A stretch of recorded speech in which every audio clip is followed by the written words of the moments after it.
Evening, everybody. I'm going to go ahead and call the meeting to order. This is the Board of Education for Community Consolidated School District 46 this evening, Wednesday, January 15th, 2025 at 6 p.m. here at Frederick School. I need a roll call. Mack. Here. Braden. Here. Nash. Absent. Albert. Here. LaCroix. Here. Miller. Here. And Weedman. Here. Okay, thank you, everybody. Please join me for the pledge.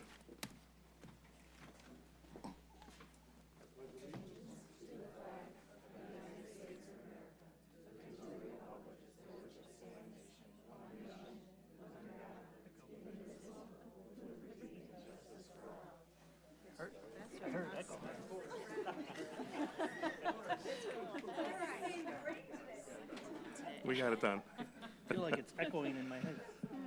Okay, I need a motion to approve this evening's agenda, please. I'll move. I'll second. Okay. Miller. Aye. Mack. Aye. Albert. Aye. Weedman. Aye. Braden. Aye. And LaCroix.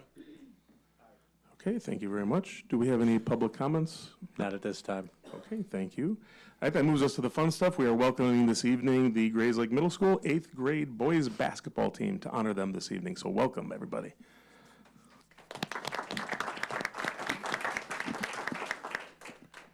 Good evening, everyone, and as always, thank you for the invitation. I think so. I hear myself. Thank you for the invitation to come in and celebrate our two-time champs here. But before we do that, I'd like to just celebrate a little bit of success that we had with other teams that we had this winter as well. Because our 7th grade girls basketball team earned a 4th place finish. Our 8th grade girls basketball team earned a 2nd place finish.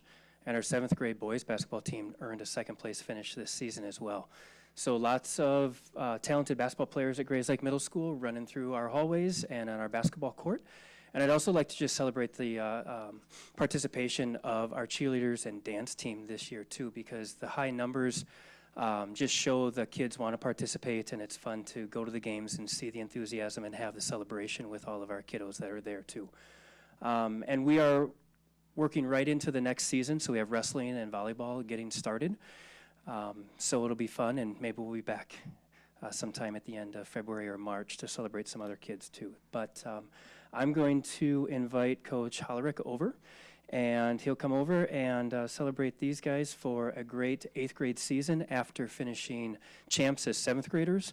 They went right back at it, got back to work this season, and did it all over again and had another great season. So come on over, and it's all yours.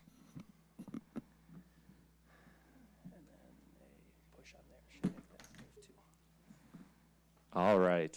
I just want to say I'm so proud of how hard these guys have worked all year. Coming into the season, I knew that they went undefeated last year and hadn't lost a game. So I kind of had to bring them back down to earth a little bit when we started this season. I was super hard on them. I'm not going to lie. We yelled a lot, but these guys really came through. The biggest thing we learned this season, I think, was accountability and doing the little things, right? Not just showing up to practice, but showing up to practice ready to work. Not just coming out of the court looking sloppy. We're tucked in. When we're running laps or whatever, ladders, we're touching the lines. We're not cheating. Just holding ourselves and holding each other accountable. I am so proud of these guys. They went 10-2. One of our losses was to Antioch, who we beat twice. We beat them in the championship, which is always good to beat Antioch. And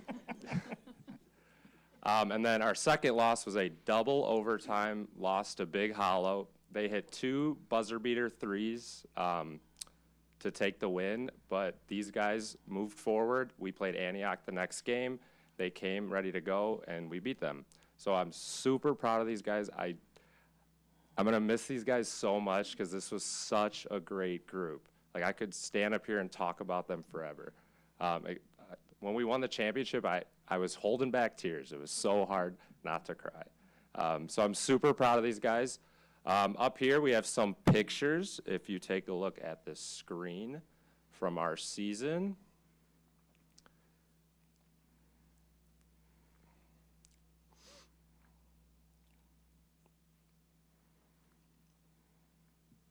I think that was against Palumbi. some more in action. There's some guys sitting on the bench.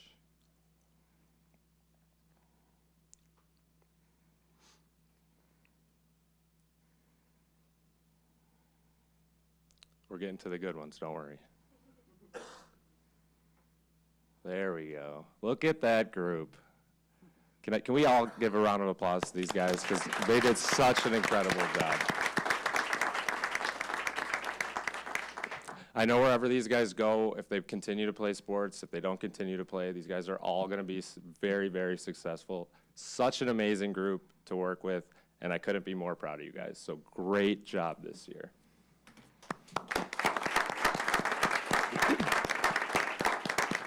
Outstanding, Coach. All right. Thank you for your time. Thank you. We do. The board is honored to recognize you gentlemen as representatives, as ambassadors to District 46. Congratulations on an awesome year. Come on up for some ribbons, please. Go to Mrs. Braden or me.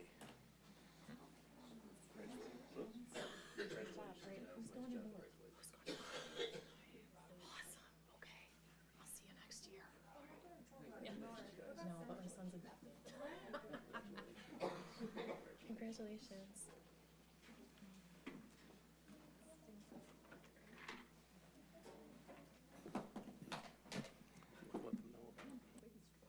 Dropping things, yes.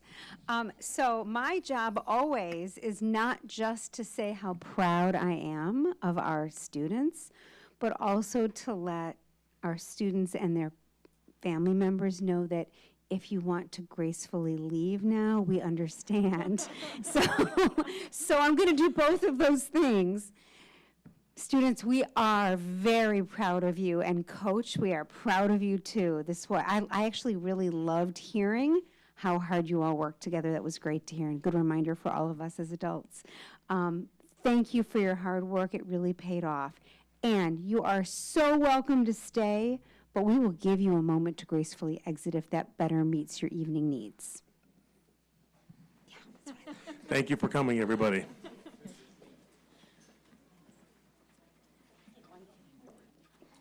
Congrats. Congratulations. Let us know because.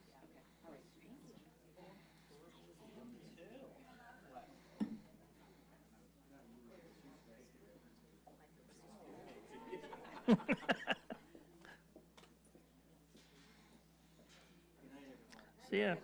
Gonna need a bigger trophy case.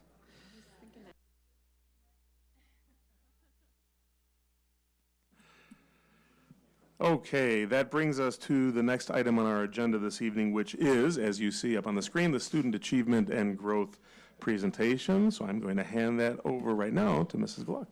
Hi, good evening. It's the first of many times I think you're going to see me up here tonight, so maybe I might just stay here. So I'm happy to share with you tonight our Student Achievement and Growth overview.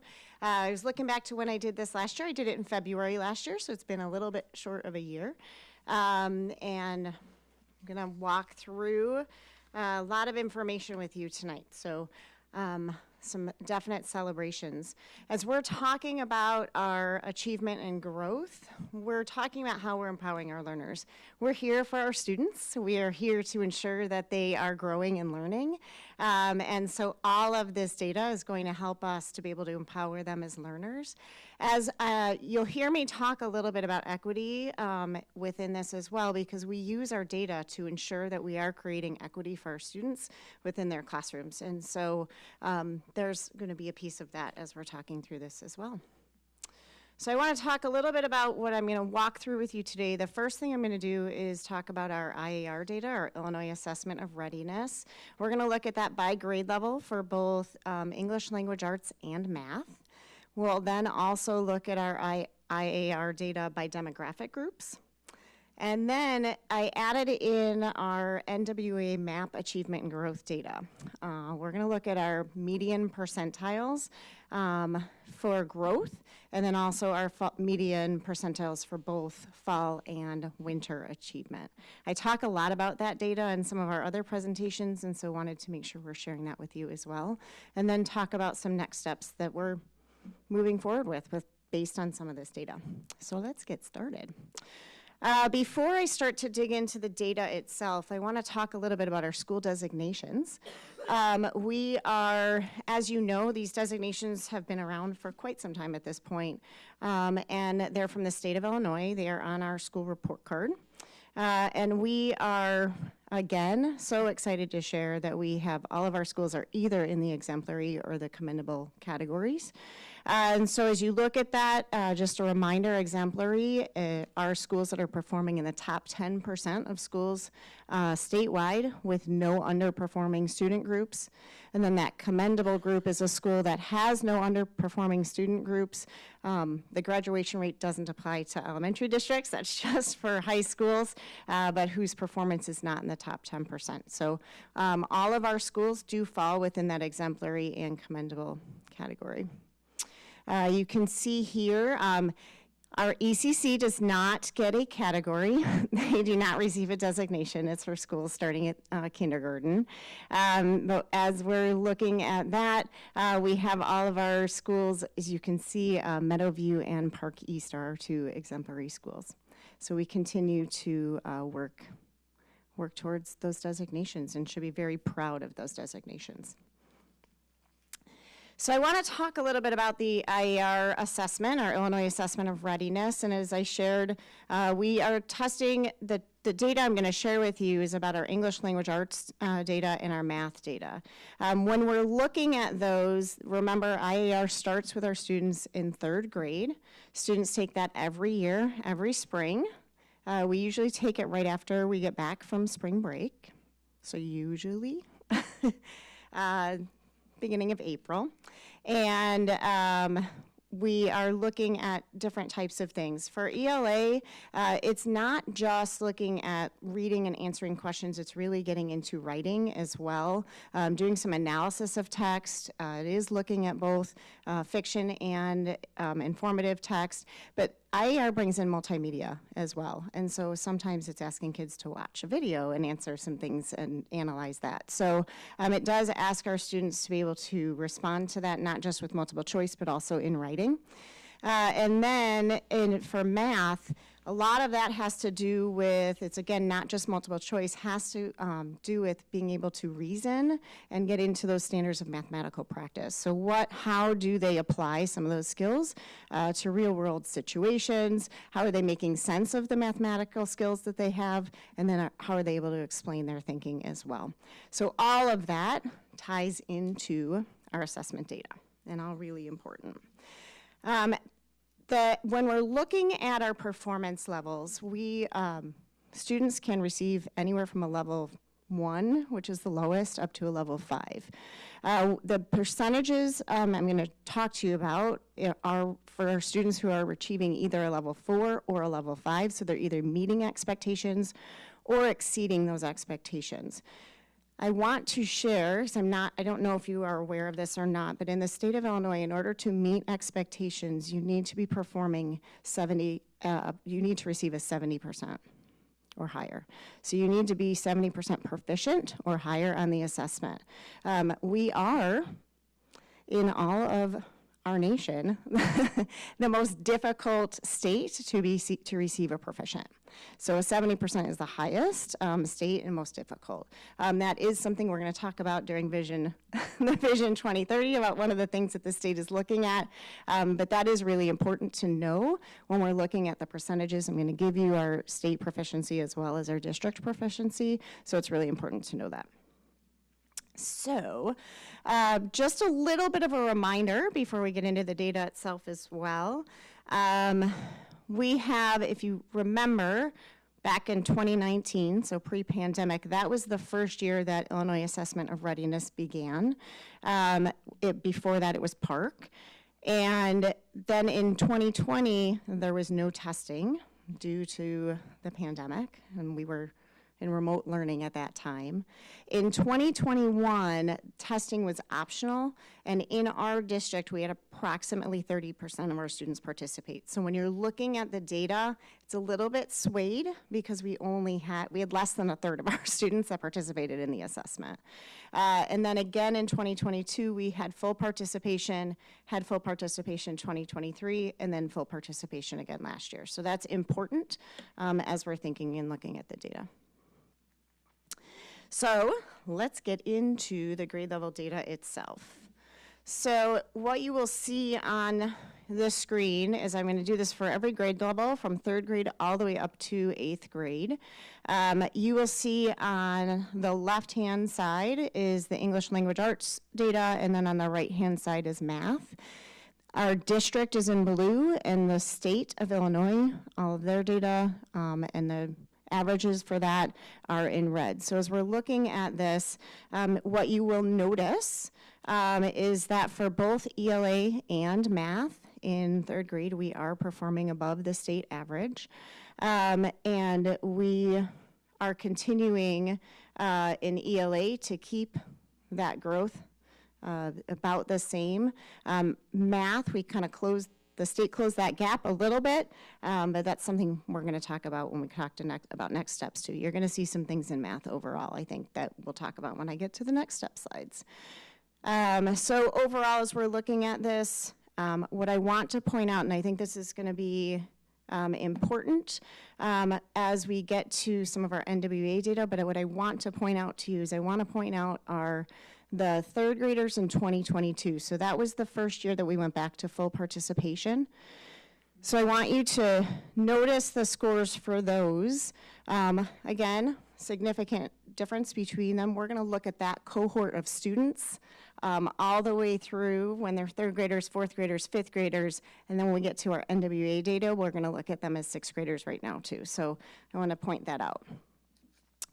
So in 4th grade, you will notice, again, we are strong in ELA and have, we're still working on and showing some of that growth. You will notice again in ELA, we're continuing to widen that gap between us and the state in our proficiency and continuing to show that. We continue to grow again in math as well and have a nice gap there as well between us and the state proficiency. As we're looking at again, we did drop slightly in math there, but it's pretty insignificant as we're looking at this. The tests do vary a little bit year to year, but it's information that we use to help us to talk about programming and things like that. So again, look at the 4th graders in the 2023 year. So they're still continuing to make some growth. They grew from where they were in 3rd grade, so you can see that. So this was where they were in 3rd in 2022 and where they are here as 4th graders in 2023. When I'm looking at 5th grade, what you notice is that you're going to notice that there's not as much of a gap between us and the state. Those are some things that when we were looking at, and I said, as I just shared, we use this data to help us to think and consider about programming. One of the things that we noticed is specifically literacy, and we've seen a trend specifically in literacy in 5th grade.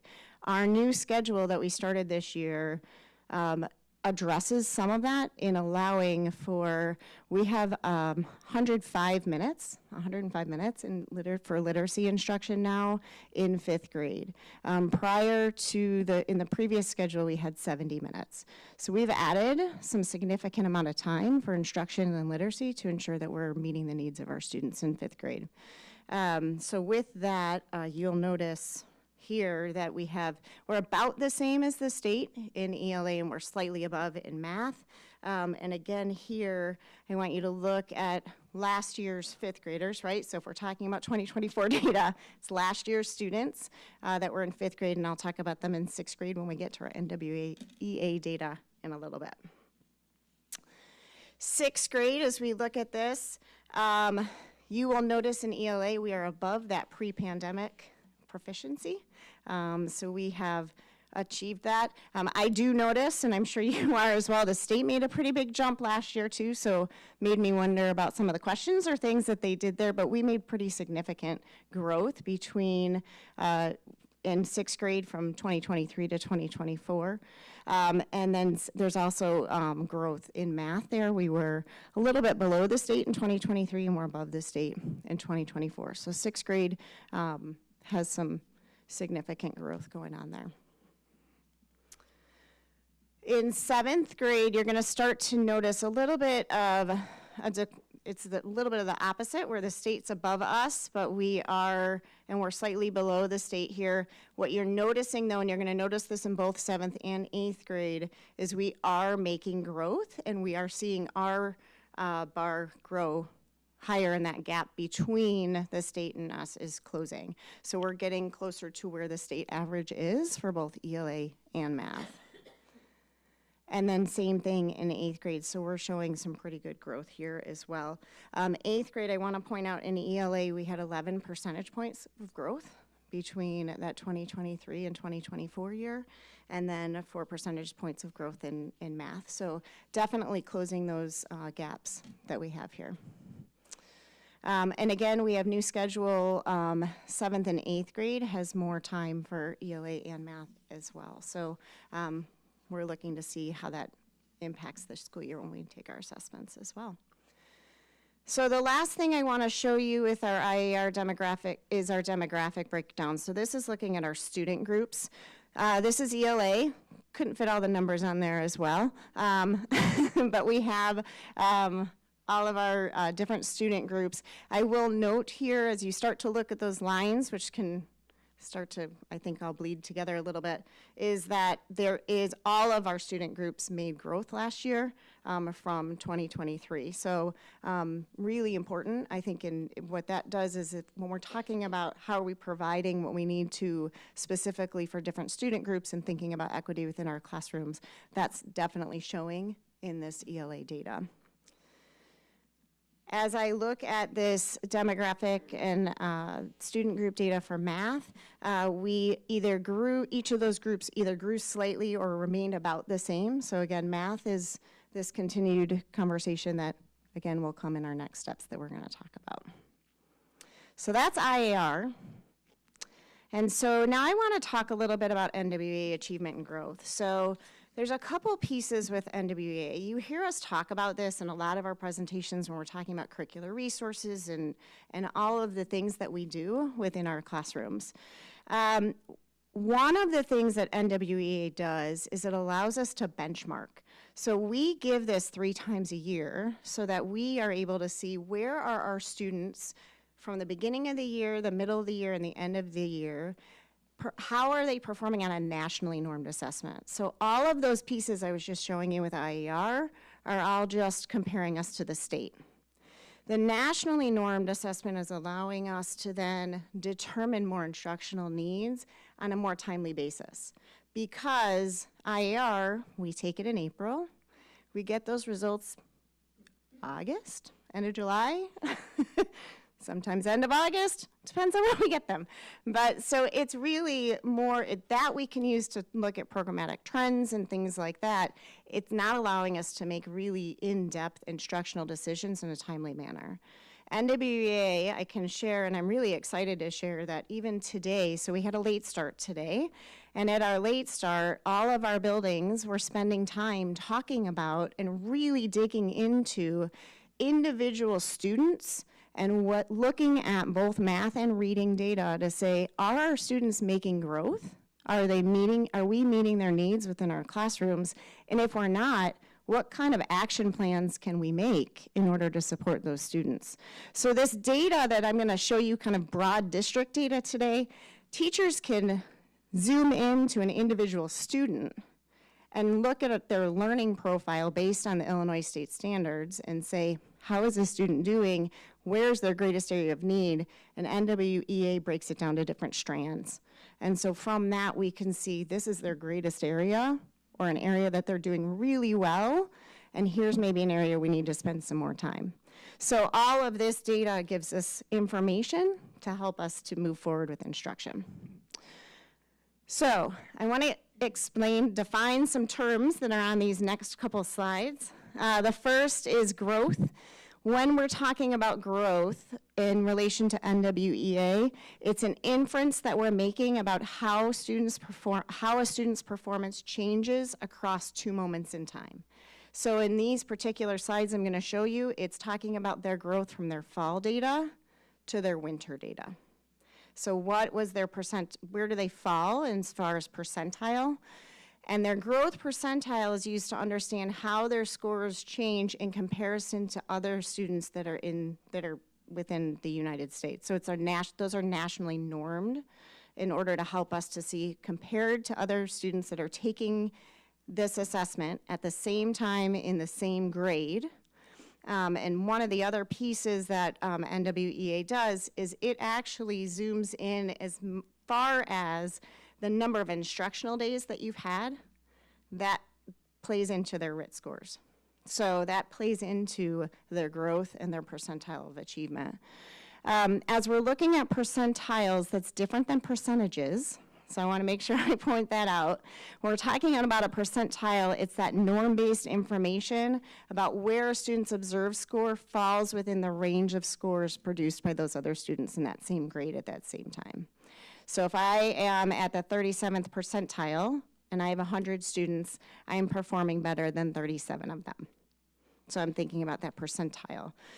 We're going to talk, these slides are going to show the median percentiles. So that's the middle percentile value of that group of percentiles, and it's ordered from lowest to highest.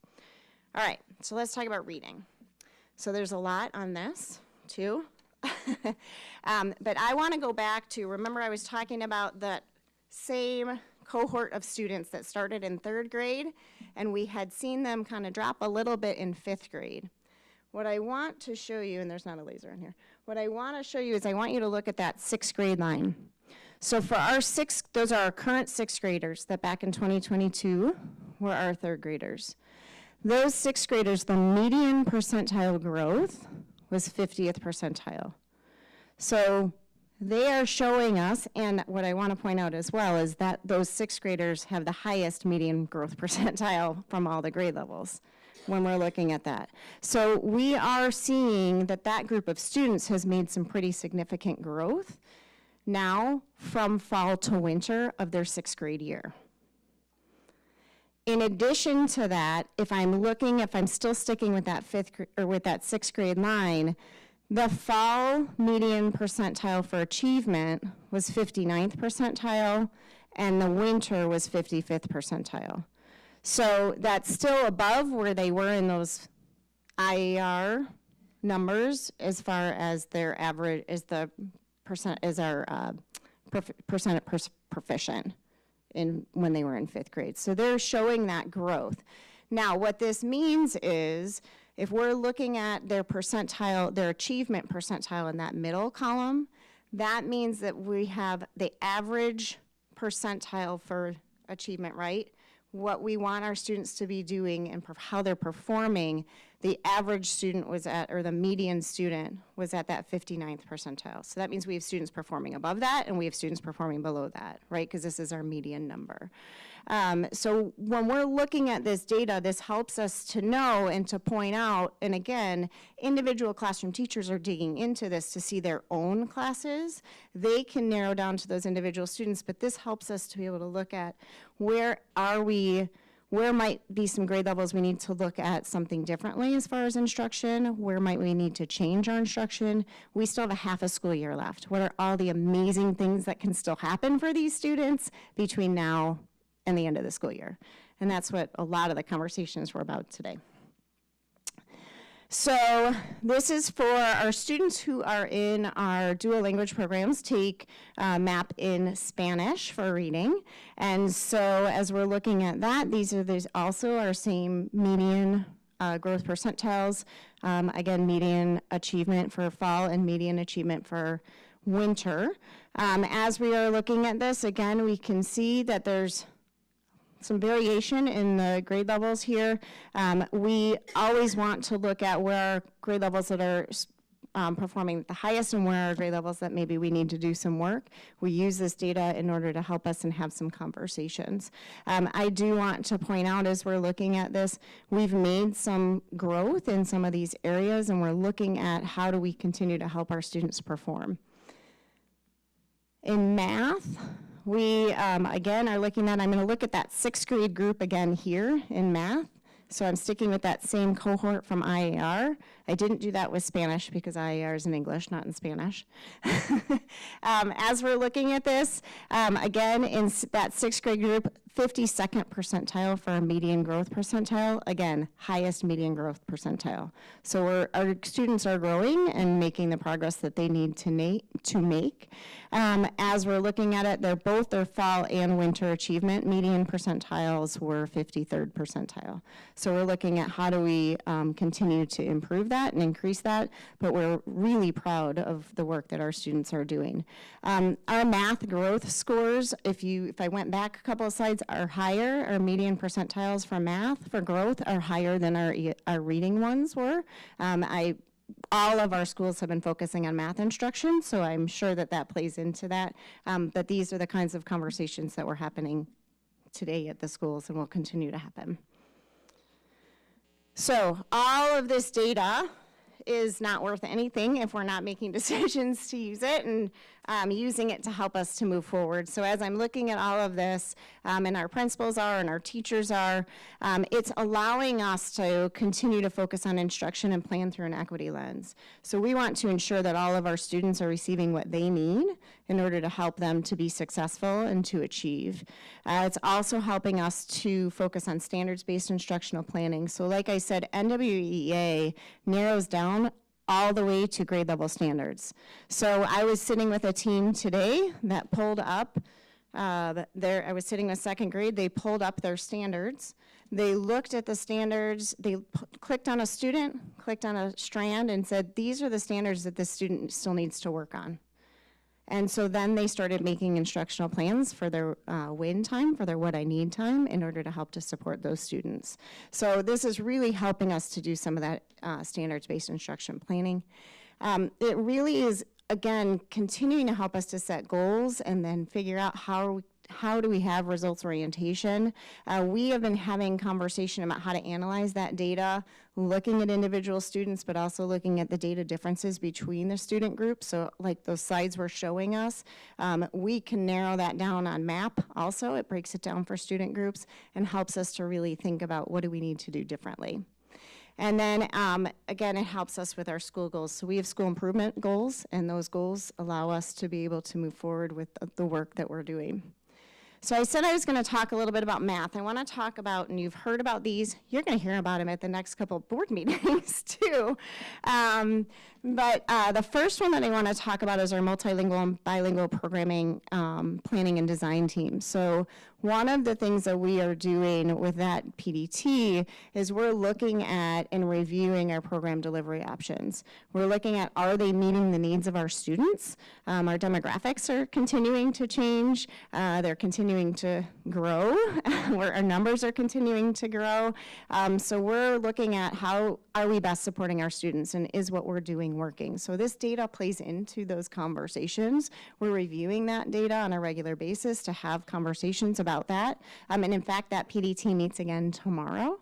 And we are also in that PDT talking about what are some professional development needs that might be coming that we need to use for our staff, so and provide to our staff. So all of that, and that came out also, that was one of the opportunity review pieces as well, and so we're definitely having conversations about how to support that student group specifically. In addition to that, and I've talked a little bit about math tonight, we have a math planning and design team. We've been meeting for about a year and a half at this point. We spent a lot of time at the beginning reviewing district data, talking about standards of mathematical practice, and talking about what instruction can and should look like in order to best support students in math. Through the PDT, we've been looking at different resource options. Our contract is up at the end of the school year with with both of our resources at K-5 and 6-8. And so we've been having conversations about, is the resource we're using the right resource, or do we want to bring a different resource to you for recommendation for adoption? You can plan to hear from us at the next board meeting to have more conversation about that. But in addition to that, we have members from the PDT that have been able to go see to go to other school sites and other districts to see programs actually in action in the classroom, to see how students are working on those and with those. And it's also going to allow us to plan for some more professional development needs for staff as well. So those planning and design teams are really a result of some of the data that we're seeing as well. So we're using that. This is how we're using it in action. So I've talked a lot. There was a lot of data thrown at you, but we did all these things that were on our outcomes here, and now I'm ready for any questions that you may have.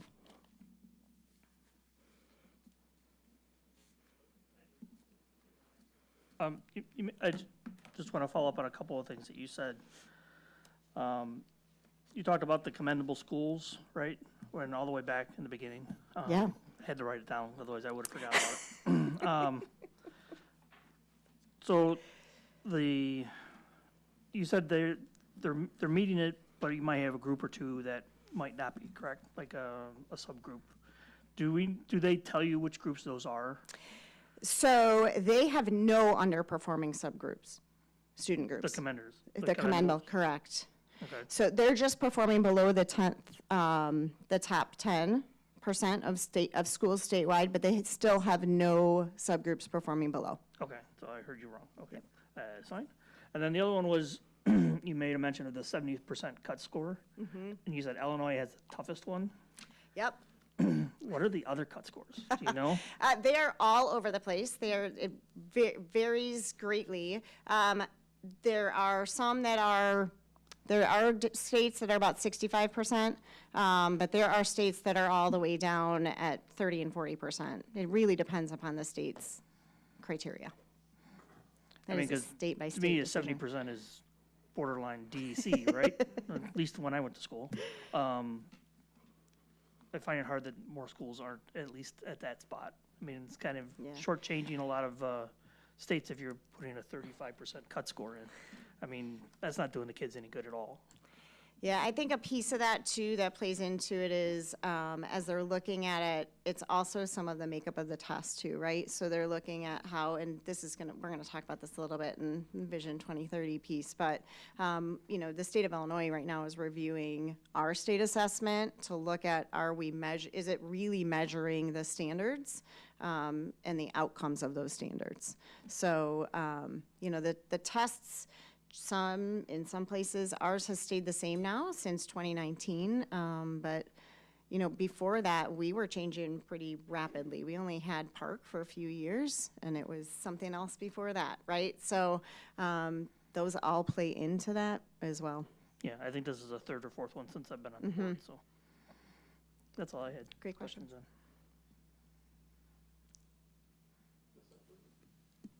Thanks for this. You had mentioned that some of the data is showing that the schedule changes have made a difference. We don't know that yet. We're going to see if they're okay. going to, so this is our first year from the schedule change. Okay. So we'll see from our assessments that we take this year if that's impacting that. In any Our of assumption the is it will. professional development team meetings, has there been any feedback about those schedule changes, like before the data shows us then? Yeah, so we actually sent out a survey to the staff to ask for feedback. We're gonna send another survey back to the staff again about end of February. And then we're gonna have that PDT get back together to have some conversation about the impact that it has made in instruction, and are there any other additional kind of tweaks that we need to make.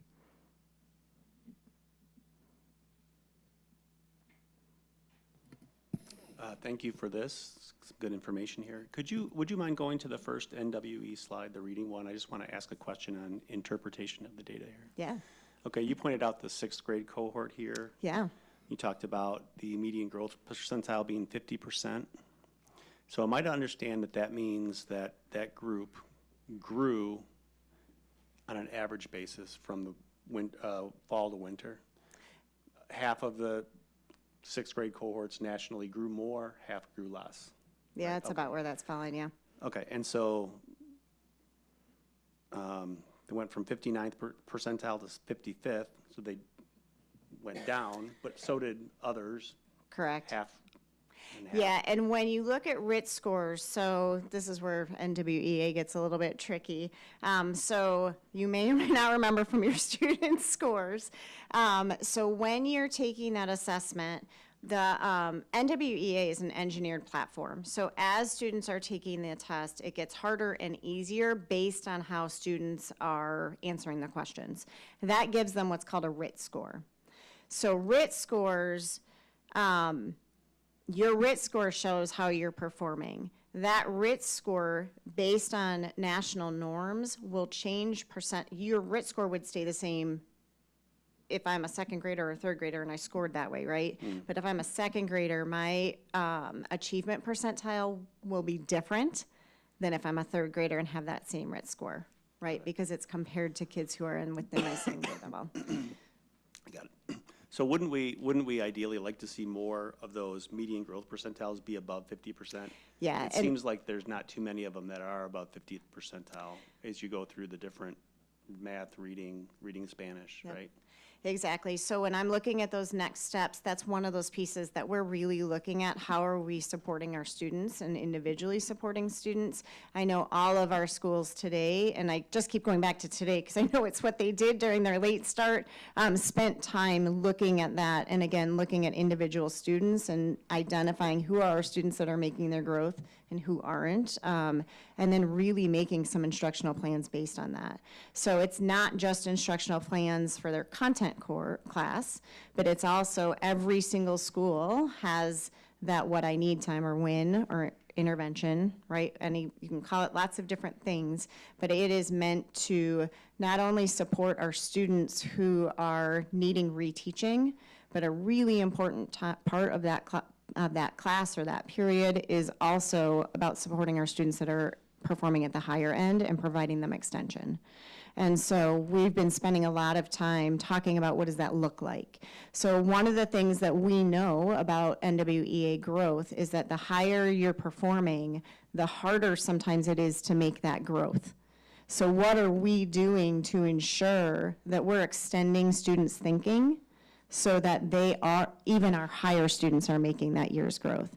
And our students that are underperforming should, in most cases, be making more than a year's growth to start closing those gaps. And then on the IAR data, you were flipping between two different grade levels. And you might already do this elsewhere, maybe not in this presentation, but wouldn't it be interesting to see across the x-axis on the bottom, like a single cohort as they progress from 3 through 8? Yeah. I would be interested in seeing that. Yeah, I'm we not can asking you to do anything for We can us put now. it together. I mean, I have all this in charts, so it's super easy to put together into graphs. Yeah, we absolutely could do that. I didn't want to add any more slides today. I appreciate that. Thank you. You're welcome. I have less of a question than like a validation of how I'm thinking about it, and then a comment. So if we think about those sixth graders today, this year's sixth graders, so they were first graders during COVID. Yep. So we are still seeing that learning loss just trickle its way through that group of kids. And what this is showing us is they're starting to close that gap. Yeah, yeah. But it's, I start thinking about, and again, I feel like our district did the right thing by being remote, but I also am really struck just by not just by our district, but we're right there with the rest of the state in terms of what it meant to have 7-year-olds trying to figure this out at home, right? So I think that's good context for us, not to say, oh, we're fine, but like, that's huge in my eyes, especially like, my son was in 4th grade, he was fine. But first graders, kindergartners, I feel like you're going to see that all the way through almost for them. So thank you. Yeah, everywhere, the nation. Yeah. It's not like our district is alone. I think it's, you're just going to see it all the way through. Right, and if you look at the state data, it matches that too. Yeah. And then I think I said this last year, but I'm going to say it again. And last year, the thing that struck me just holistically from this presentation is the level of analytics and professionalism that this profession has to bring to the table. And what I really appreciate about this presentation every year is that it reminds us of the complexity of what's happening both outside the classroom and inside the classroom. And then what additionally struck me this year on top of that was the additional complexity of every child. And needing to not just emotionally but academically meet every child where they are. So I think it's, to me, one of the benefits of this discussion and this presentation is that it hits us again how difficult this profession is and how good you have to be to get in there and make those numbers happen. So Thanks.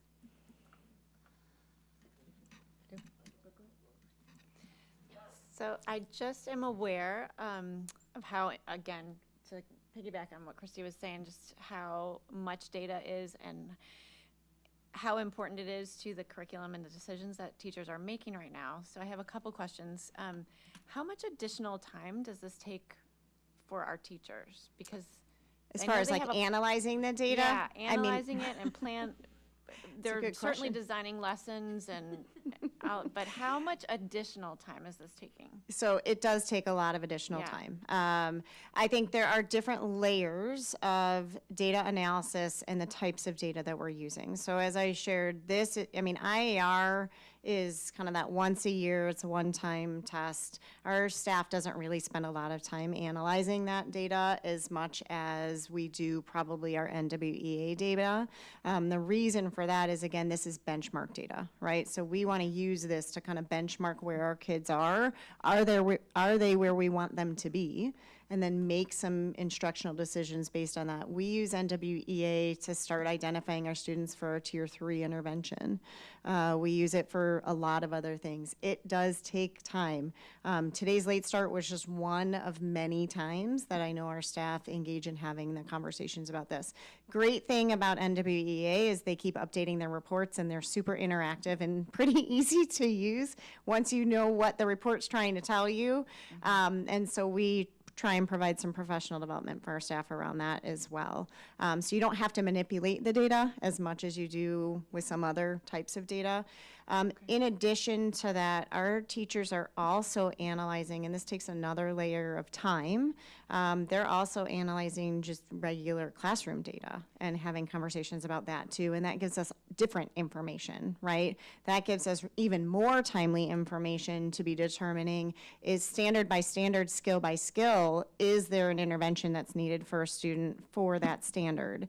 Is there some type of instruction that we need to shift or change in order to extend thinking or to reteach? And so am I meeting the needs of my class?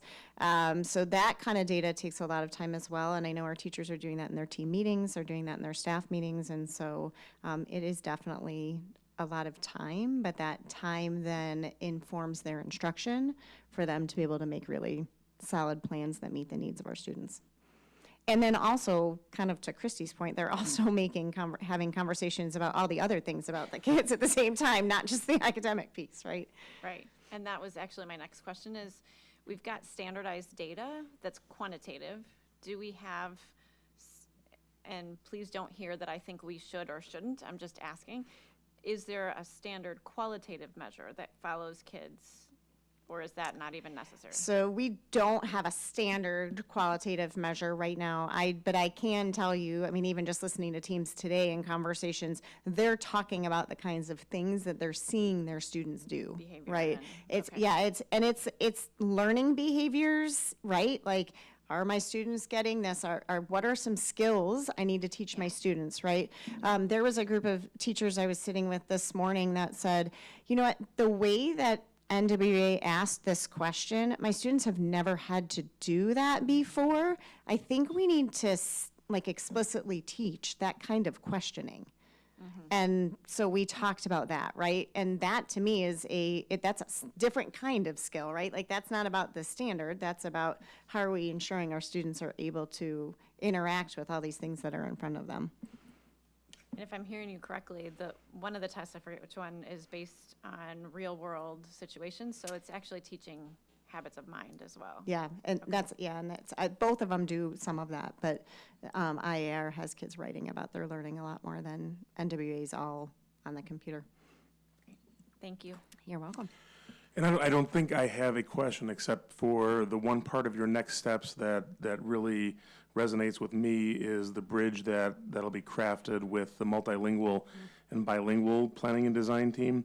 And just from especially as a high school teacher, knowing, or what I'm going to be interested is to see what that planning is going to be as you wrote it on this slide, and how that's going to support those learners as they move into the high school setting. Because those whatever those strategies might be, or the data, whatever that shows, when they get into the high school, then they often get stuck either in places where they shouldn't be, or it's harder to get out of an EL program, or what have you, whatever that might be. And I'm excited to see what comes of your next slides there. So that's what I would add to what my colleagues have already shared. So, thank you very much. You're very welcome. I'll be back up in a little bit. Okay, that brings us to board reports. I'll start down with Mr. Weedman this time. Mrs. Miller. So just a quick question. Are we doing triple I report We can, back? yes. Mhm. Okay. Yep, that was the plan. So I think I don't have a slide, but I think most of you know that I need the discipline of having to create a slide, otherwise I will be talking for way too long. So I made up 4 slides, I think, 4 or 5. Okay, so I tried to synthesize the information that I heard at Triple I, and for everyone who's listening, if you're not familiar with Triple I, that's the joint annual conference that we go to every November, so thank you for sending us. We go to every session, I can tell you, just, I guess it feels like we go to every session, don't quote me on that, but I see people at every single one, so thank you for sending us. And I tried to take the information that I heard and synthesize it across the sessions. So I started with the pillars of trust. I'm going to use those as the categories, but I focused on funding this year and then also on artificial intelligence. So in that first general session, we heard 8 pillars of trust and 4 resonated strongly with me. So connection, clarity, commitment, and consistency, that's how I'm going to organize the information that I took from Triple I. Next slide, please, Brandon. So the first one is connection. How do we do this effectively? And I heard this in a couple different places. One of the sessions I went to was focused on the legislatures and what legislators are doing. Lots of talk about evidence-based funding. So I was really impressed and heartened to hear that so many of them are a united front on trying to maintain evidence-based funding. And also heard social media legislation is in the works, lots of energy around that. Heard some conversation among those legislators about the state funding, and there seems to be a collective commitment to making sure the whole state is fiscally stable without compromising EBF. At least that's the intention. Fixing tier 2 funding, and then also, this is not quite as a collective emphasis, but I did hear several people talking about mass transit in Cook and the Collier counties, which I think would be fantastic because we're seeing transportation costs increase so much. So those, I was hearing some collective commitments to those things. And I think another place that I heard it was with our districts, the opening GMS in a new school in 5 days. And I particularly liked the 3 questions that Dr. Glickman shared when they started the process of having to navigate all the disruption that caused. Who are we? What's our purpose plus the context? And in that case, it was without buildings. And you'll have to correct me if I got these questions wrong. And then the third one is, how do we pursue that purpose now? This is from my notes from November. So did I get it wrong? No, I think you just interpreted them in your own way, but we were really asking our staff, questions about what they were excited about, what they were concerned about, and then we kind of went back to those questions at the end. And what did we think we were going to gain from the process? And then we went back and talked about those things again when we were coming back to GMS. But that is another interpretation, honestly, about those same Okay. things. I loved that, especially as a place to start. But I also loved that you came back to the PLC process, because when I first started in this position in my first term, I went and interviewed all the building principals at that time, and I think to a principal they said, "Don't let the PLC stuff go away. We worked so hard on this." So I was really glad to see that process was also still a we commitment. So that was the connection piece. Next slide, please, Brandon. The next two pillars of trust, clarity and commitment. Clarity is measurable, repeatable, and actionable information. And then commitment, the quote that I wrote down in my notes was, if trust has been broken, and which doesn't mean that it has been, I'm not implying that, but what the speaker said was, you rebuild by making and keeping a new commitment, which I think we could also interpret to mean, if you want to earn the community's trust through this pillar, it's that idea of keeping commitments, even if you have to make new ones at any point. So I heard this across the board. Again, evidence-based funding came up because they had clear metrics of what they were looking at, the few legislators that I was talking to or listening to. And there were some exciting results that fewer than 50 schools now are below adequacy as a result of our state investment, that they're committed to continuing funding EBF, and that the General Assembly, and this was a bit of a warning, and I think something maybe we want to note, that the General Assembly is turning over such that about half of them will not have been part of the original design for EBF and are coming in with other and new priorities. So if we want to continue getting the millions of dollars, or to ensure that, it might behoove our community to write to our legislators in whatever capacity we can, in whatever roles we're in, to encourage the continuation of funding EBF, even though the state is $3.1 billion in deficit spending, and it's going to have some difficult choices. But EBF makes a huge difference in this district. So, can I just jump in? Yeah, did I say something more? It's you're halfway right. I think it's adequacy at 70%. There's 47 districts, I think. So that there's not 50 districts that are below adequacy at 100%. I think they're looking at the 70% mark. Oh, okay. As what's the cutoff between tier 1 and 2. Sorry, Okay. yeah, tier 1 and 2. Yeah. So how would you correct that? There are 47 districts which are below 70%. Okay, Or tier one? Oh, tier 1, yeah. there too. Okay. Yep. Yes, we are. So, and then heard again, clarity and commitment when it comes to the state budget. And they talked about having that the General Assembly had 3 priorities. One, again, is to stabilize the state's finances. They committed to continuing $350 million to evidence-based funding, and then to start addressing the mandated categoricals, which I think we see in Vision 2030 as well. And they had some pretty clear metrics. The first was they wanted to improve the credit rating, and they did that in 4 years. And then they were just clear that they have a $3.1 billion deficit that they are dealing with right now. And so that deficit needs to shrink. Next slide, please. And then the last one, the last of the 4 trust pillars, was consistency, and it's the little things done consistently that make a big difference. And I heard that in the artificial intelligence conversation.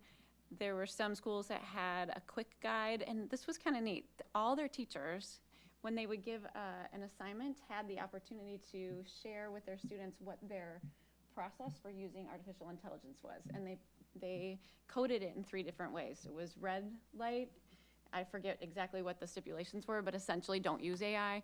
And then yellow was, you can use it in this way, and green was did I say this wrong? Red, don't use it. Yellow, use it sometimes. Green, go ahead, have at it. And so, but they were in using that, teaching their students how to use artificial intelligence, which I thought was kind of neat.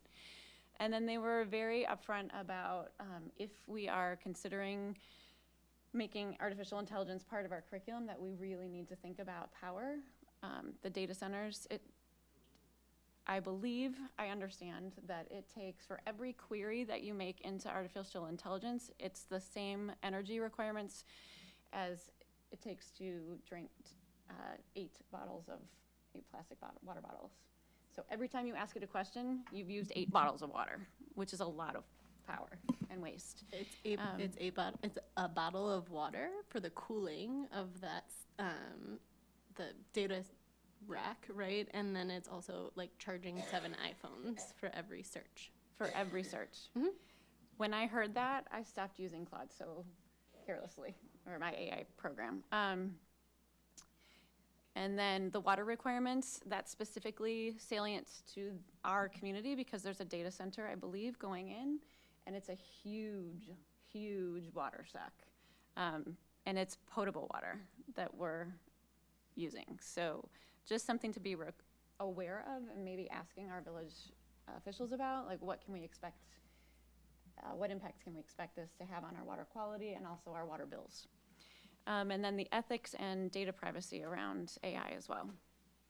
So I also heard consistency at the state level again, just to repeat, ongoing commitment to EBF of the 50% that remain, and maybe a little unknown about the legislators that are coming in. Commitment to innovation. I was pretty impressed with the social media legislation that's really intended to protect our students, which I believe Mary Adley Allen is promoting as well. Christy, do you know if she's taken that on? Kept up with the session that's happening right now, but I haven't either. Okay. She's done a lot around deepfakes. I thought I remembered that from the divisional dinner. I wouldn't be surprised. Yeah. And then ongoing commitment to monitoring community and communicating about community engagement. One of the legislators in particular has a community engagement tool called the PRP. Please don't ask me what that stands for because I don't have it in my notes and I don't remember, but it is specific to community engagement and making sure that those metrics and that progress is being communicated back out to us. So those are again, those pillars of trust. I know that trust has been such an important part of our work and maintaining it, and so it was great to see it across III too. That's my board report. Thank you, Brandon. Mrs. Albert? I was busy writing. Sorry. So my first piece of information to share is, again, a reminder, Foundation 46, save the date for Barn Fest, April 26th. There will be early bird priced tickets available soon. And Foundation currently has nomination forms on their website for the Tom Meskel Commitment to Education Award. Those nominations will be accepted now until February 15th. And actually, in honor of Tom Meskel and his commitment to science, especially in math and the STEM programming that he took part in, I'd like to say congratulations to the Frederick and GMS students who just, from their Science Olympiad teams, who just had their first invitational this past weekend. And then when it comes to the joint annual conference, I spent a lot of time at the delegate assembly, and there are really no surprises there. Pretty much a resolution passed if the resolution committee had recommended to adopt it, and it didn't pass if they did not recommend to adopt it. And our district, as you may recall, pretty much voted per topic matching the resolution committee. I do want to add that each year, I've done it twice now in a row, I have been very impressed by the Future Farmers of America students who speak at the beginning of the delegate assembly. They are, their command of the parliamentary procedure is quite impressive, and some of them wind up getting scholarships to college for that. And so just something we can maybe share with the high school district too, if they aren't aware of that. And then I did attend a session called current, this is after or before the delegate assembly, a workshop on current trends in collective bargaining and contract management. And I would say that the main themes were the importance of clarity in the contract, safety is a major concern, and obviously how helpful financial documents can be to paint a picture together of what kind of state the district is in. And then if you want more details about what I learned, just let me know, and I'm happy to share more information. Tonight, I haven't had a chance to synthesize my III experiences like Christy has. In any sort of board reportable form. Very good. Mrs. Braden? None for me. I unfortunately missed the conference this year, so appreciate the updates from everybody else, though. And I knew that I was interested in the next steps for the multilingual, bilingual programs because I went to a session about what school board members should know about EL learners, right? And what was really fascinating about that one, and in addition to the general sessions that I attended, there was several that with a focus on, I kind of split my time between a couple sessions with EL and a couple sessions with AI. And then we presented as a team as well, which was really fantastic. But some of the things that stand out and which kind of drew me to that next step was the challenges for EL programs and EL learners in school districts. And a lot of it is similar to what we experience in districts with staffing issues. That's a persistent issue.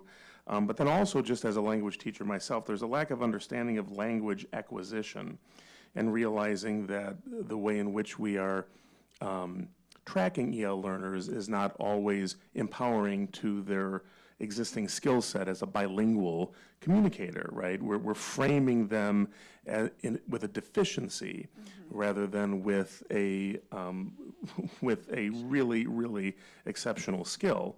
And then some of those learners also take an additional language in high school and become trilingual and even beyond that, right? Even polyglots, right? And so that was fascinating. So the presenters were advocates for, this was School District Woodstock 200, their dual language program. And they're just really advocates for, who is teaching these students and how are they teaching these students and what kind of endorsements and resources are and it's powerful. And it's something that I would advocate for here as well. And the idea that they're building towards an idea of biliteracy. And I think there was a quote, I think she said something along their dual credit or their dual language program director. We believe in the kids learning in the dual language rather than in separating the languages out as individual, just, siloed content or proficiency areas, which was really, really good. And then I switched over to AI in education. I don't think we were at the same one. I was at a different one.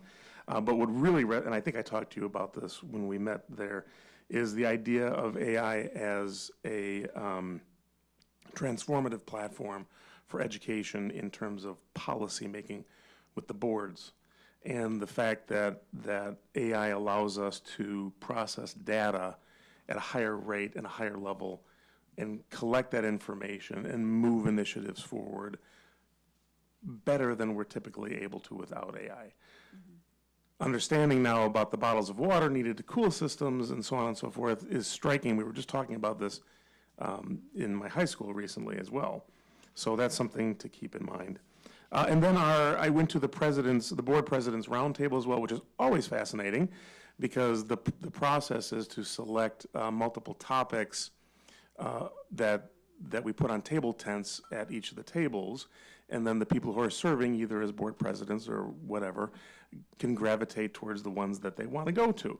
So I think I put up something along the lines of, I'm pretty sure I put something with EL learning or multilingual or whatever. But then other topics are like boards that are dysfunctional and boards that argue with each other all night at the table, and the vast majority of the people who attend the sessions go to those tables. And that happened again this year, and I was one of two at my table, nice and lonely. So I just want to congratulate us for not being dysfunctional, at least publicly. So, right? And it's just fascinating to see what they go to, because a vast majority of them are sitting there arguing about whether or not they really want that person on or not or whatever, and it's just a fascinating personality assessment. So, in our presentation, it was Dr. Gluckman and Mrs. Gluck, myself, and Mr. Smith about the middle school, which I'm sure that might be in your superintendent's report, but it went very well. So that's my report, and I'll hand it over to Dr. Glickman for the superintendent's report. Thank you, Dr. Mack. All right, a couple of things. First of all, I want to welcome some student guests that we have this evening. We're glad you're here. You're from, I'm assuming you're from Central, right? And you're here for a civics class? Say it again? AP Government. Well, as Dr. Mack was talking about, this is a board that functions very beautifully together, but we're really glad that you're here tonight. We always like it when we have our students here. And yes, we are, I think this is what you are alluding to, Dr. Mack, so please let me know if I'm disappointing you in terms of what I'm sharing, but we are just about a year out from when we did have a crisis over at GMS right around MLK Day last year. And I think the thing to share regarding that is our high level of confidence in our team in carefully watching our buildings during this very cold weather. And just a generalized shout out to our GMS staff and families and our 8th grade students who are at GMS who might just be having some feelings this time of year, along with some members of our administrative team and our board members as well, because it was quite a thing and it took a toll on a daily basis. So that's what I had to say about that matter. We're just really proud of the work that occurred. I'm going to hand this over to Mrs. Gluck for just a couple of very brief statements. Yep, much shorter than I just spoke about assessment. So first, we are off of school on this coming Monday for Martin Luther King Jr. Day. And our staff will be, we've provided some material and some activities for them to do in their classrooms to honor Dr. King. So that is something that will be happening. If it's not already, it'll be happening over the next week or so. And then in addition to that, I'm really excited to talk about the College of Lake County Fast-Paced Talent Search. We have 46 students who are currently in 5th, 6th, or 7th grade, whose families received an email from me today that this is something that's been in place for more than 30 years, and the CLC Fast-Paced Talent Search has worked with Lake County Schools to identify high-performing students. Qualified students are then invited to participate in further academic enrichment with their Lake County peers at the College of Lake County. Those fast-paced classes are designed to engage the students for their academic success during their 6th, 7th, and 8th grade years. So it's for something that they can participate in next school year. Those topics include math, verbal, and other academic enrichment topics. And this is another use of our NWEA data. So if our students were 95th percentile or above on their math NWEA assessment this winter, they were invited to participate. So really exciting for those 46 students. That's all I have. Okay, thank you, everybody. That brings us to the consent agenda for this evening, and I need a motion to approve the consent agenda, which included the personnel addendum that was sent to us earlier today. I'll move. I'll second. Okay? Braden, Aye. LaCroix, Aye. Albert, Aye. Miller, Abstain. Mack, Aye. and Weedman. Aye. Okay, thank you. We do have one action item this evening, which I do need a motion to approve the certified and PSRP staff seniority lists for 2024-2025 as presented. I'll move. I'll second. Okay? Weedman, Aye. Miller, Aye. Mack, Aye. Braden, Aye. LaCroix, Aye. And Albert. Aye. Okay, thank you. Motion approved. We do not have any unfinished business on our list, but we do have a couple of things on our new business section, including the board policies, which were discussed earlier this evening at the board policy meeting. I'll turn that over to Dr. Glickman. Thank you, Dr. Mack. The policy committee met at 5 o'clock today. All of the policies that were being recommended by press for review and updated adoption are all being recommended by the policy committee for adoption. However, I do want to point out 2 policies where the policy committee is recommending some slight revisions. So if you'll go to policy 2-120, board member development, in that policy, there are mandated professional development that boards have to do. And it was pointed out during our policy committee meeting that the last time we updated our equity and inclusion policy, the board made a commitment to a kind of a rotation of taking training for equity, regarding equity and inclusion. And it was recommended that we basically copy and paste that statement into this policy as well, to 120 board member development, so that anybody, including people who are new board members or people who are interested in becoming board members, will know what the commitments are. So board, does that sound like something that you can support? Sounds good? Okay. The other one is if you go to policy 810, connection with the community. There were lots of recommended changes from press, but what I want to bring your attention to is, all of which the policy committee was comfortable with adopting. But if you go down to the very bottom of that policy, under community engagement, the very last statement is language regarding reviewing community education, community engagement goals.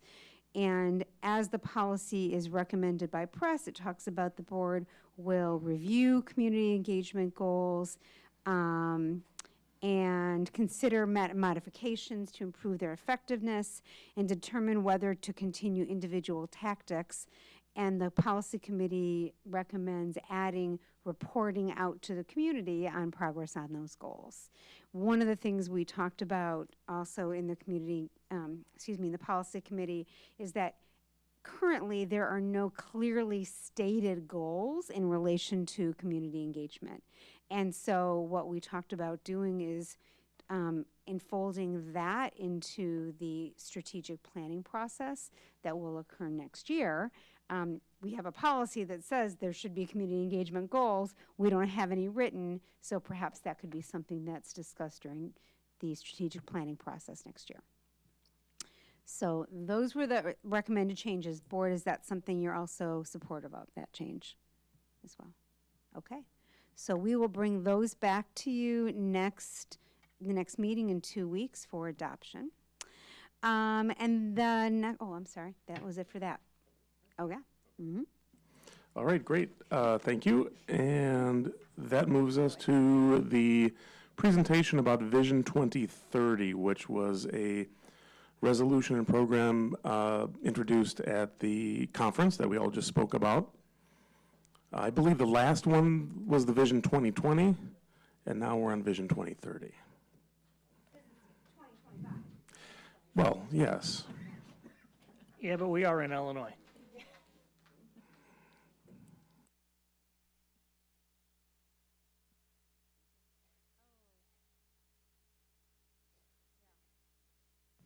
Is there a slide previous to that one, Brandon?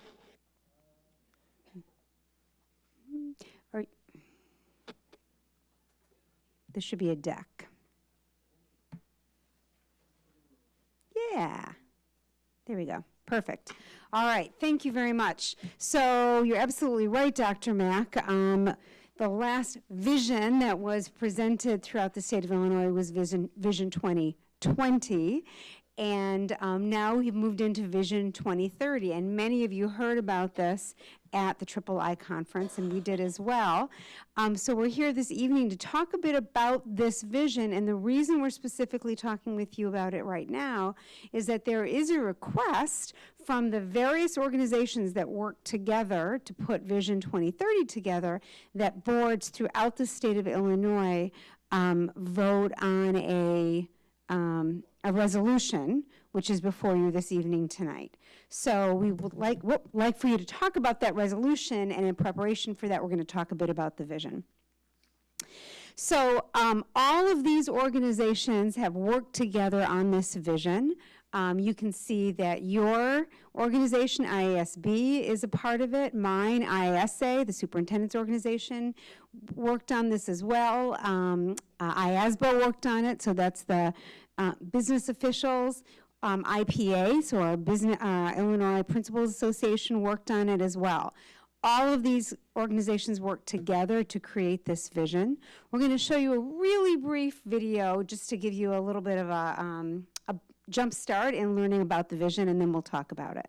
Brendan, can you hit that for us? Educators are preparing students to succeed in a world of constant innovation. The job a student will have in the future may not even exist today. So, what's needed to help students thrive in a world of unknowns? Vision 2030, a blueprint that prioritizes future-focused learning, shared accountability, and predictable funding to advance K-12 public education in Illinois. Future-focused learning means giving students a head start on post-secondary success and providing them with learning environments that are safe and secure. Imagine a world where all students are introduced to emerging career fields, discover their passion early, and earn college or vocational credits in high school. That's a future where student loan debt is less of a burden and everyone graduates ready to shine. Shared accountability means redefining student success. Just like children's physical growth, academic progress does not always happen in a linear manner. Both growth and proficiency should be measured over time to see how they're really doing.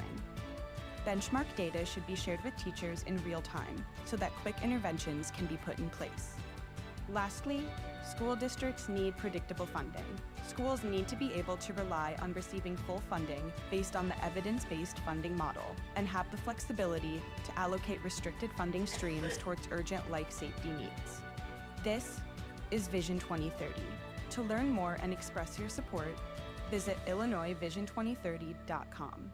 Together, we can fulfill the promise of public education in Illinois. Thank you. So, of course, anyone can go to that website to express their individual support. The conversation tonight is on whether the board would like to collectively support this vision through a resolution. All right. So really, this is an advocacy framework. Vision 2030 provides a blueprint to enhance public education through future-focused learning with shared accountability and predictable funding. We have teammates here to talk with you about those three areas. But first, before we do that, I want to go back and look at Vision 2020 for a moment. We're not going to spend a long time on this one. This slide reviews what Vision 2020 was about. And of course, EBF was a huge piece of Vision 2020. EBF has increased state funding across the state and has increased our funding as well. But as we keep talking about, we still remain in the same tier. So that'll come up a little bit later as well. All right, as I hand this over to Mrs. Gluck, I simply want to share with you that as our team members walk through some slides with you, you're going to see the same topics presented over and over again, because first we're going to talk about the concepts, then we're going to talk about what kinds of policies might happen at the state level. Those are state policies, not necessarily Board of Education policies. I'm going to hand this over. Thanks. So I'm going to talk about future-focused learning, and the four things that come out during the future-focused learning is looking at promoting future-driven skills that are looking and allowing for our students to have more college and career exploration. We're already doing some things related to this too, which is incredible. We are, it's talking about enhancing student safety and well-being, attracting and retaining a high-quality and diverse educator pipeline, and promoting curriculum and instruction flexibility to meet the unique needs of local communities. So I'm going to talk a little bit about what are the ideals of all of these things, and actually Dr. Woke's going to talk about one of them as well. Resources for safe buildings, that's really about ensuring that, and we know that our students learn best and our educators teach most effectively when everyone feels safe and connected. So that's working on how are we going to be ensuring that our students and our staff are connecting with each other. We've already started this work as we started our work a few years ago with Dr. Doug Bolton around sense of belonging. And so that is something that is part of this vision. It's also about considering mandates. So there are a lot of instructional mandates that come across our plates. And so we have to be considering the time and also the financial resources for those. And that's part of this vision, is allowing us to do that, and for local curriculum innovation to be able to, we can opt into those and allowing the boards to make those decisions too, to best meet the needs of our students within our community. And then this next piece is looking at college and career. So it's really thinking about, and it's starting as young as kindergarten through 5th grade, so in those elementary schools, having the opportunity for vocational training and college level courses once our students get to high school. We have already started partnering with District 127 on some of these pieces. Our 8th graders went to Navigate Lake, where they were able to see lots of different career opportunities at the Lake County Fairgrounds earlier this school year. So we are continuing to partner with District 127 to ensure that we're doing that. And I'm going to let Dr. Woke talk about our excellent educators. So we know that the #1 influence on student achievement is our teachers. And so providing a pathway for teachers, individuals to become teachers is critical, and it was a big part of 2020. And I've been on a lot of those planning committees to try and revitalize how we think about getting teachers into the career, students into the career, and then also retaining them and keeping them in the career. I saw some preliminary research today that really talks about how the time is important, as we talked about a little bit earlier. So looking forward to seeing how these organizations start to plan with this. So not only is this, and this is kind of where that repetition comes in that Dr. Glickman was talking about, but so those same ideas, then it's talking about policy, not policy necessarily at the district level, but policy coming down from the state level, and policies that are in place there. So really looking at how are we promoting those future-driven skills? How are we looking at some of those flexible pathways and early opportunities? It's about how are we, again, attracting and retaining those high quality and diverse educators, and looking at then enhancing that student safety and well-being in our systems within the building, and talking about what are procedures and things that we can have in place. Again, some of these things we are already doing and we're already ahead, so that's great. And then promoting curriculum and instructional flexibility. This goes to some of the questions you guys were asking earlier around assessment and having that flexibility to be able to meet the needs of our students based on what we're seeing within the classroom and within our community. All really important. I'm also going to talk about this shared accountability piece because it goes along with IAR, which is the #1 here. I spent some time talking about this assessment this evening, but within Vision 2030, it's talking about, and I touched on this briefly earlier this evening, around reform for that assessment. So there's reform for the assessment system to be timely and a more useful measure. You heard that in that quick video we just watched, and looking at not only proficiency, but also growth. And I'll talk about these a little bit more on the next slide as well. reforming the current accountability system to provide us some flexibility and look at that more holistic view, and then reforming the mandate process to ensure implementation procedures promote flexibility in decision making. So what does that all mean? As we're looking at this, the ideals are related to looking at both growth and proficiency measured over time. IAR does have a growth measure in it. It's part of what's on our school report card as well. Part of why we use NWEA is because it gives us more of that growth measure in a timely basis throughout the school year. So that is one of those pieces that I know that is being looked at as they're looking at that. That piece right next to it with that real-time data, we need data to inform our decisions in order to help us make the best instructional decisions for our students. So one of the ideals with this is that timely insight from the benchmark. We are already having conversations about data and making informed decisions, but currently, as I shared earlier, IAR it's not timely enough to be able to help us to impact our instruction. And then those meaningful assessments, so there is already a committee that's meeting to look at IAR, look at is it meaningful? And so having some of those conversations about are we measuring what we need to measure in order to ensure that our students are college and career ready in middle school, and then keeping on track in high school as well. And then the last piece is looking at school ratings. So there were some questions about those school ratings earlier, but should those be established based on clear performance thresholds rather than rankings? And so recognizing that all schools that achieve at high levels of student achievement at or above grade level, but it's allowing then to not have some schools pitting against each other within the same district. So those are all some of the ideals. That then leads to some of the policy pieces, reforming the Illinois assessment system, again, to be timely. We currently take it in April, get our results in August-ish. So that's part of that policy.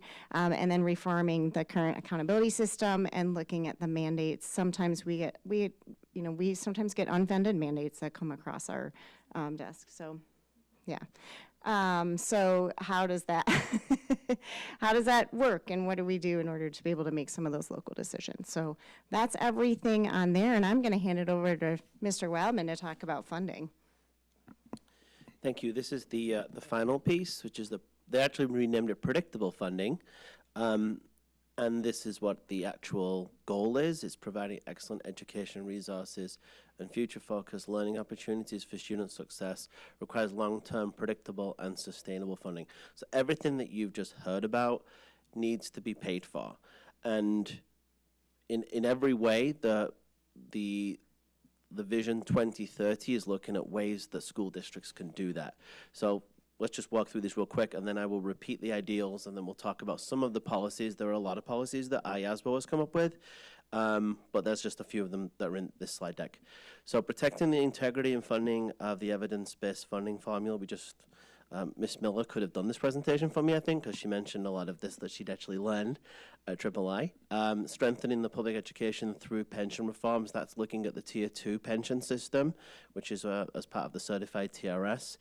Establishing equitable statewide funding sources for capital and safety needs. I'll touch a little bit about that, what the options are available for school districts, and enhancing financial flexibility for all school districts.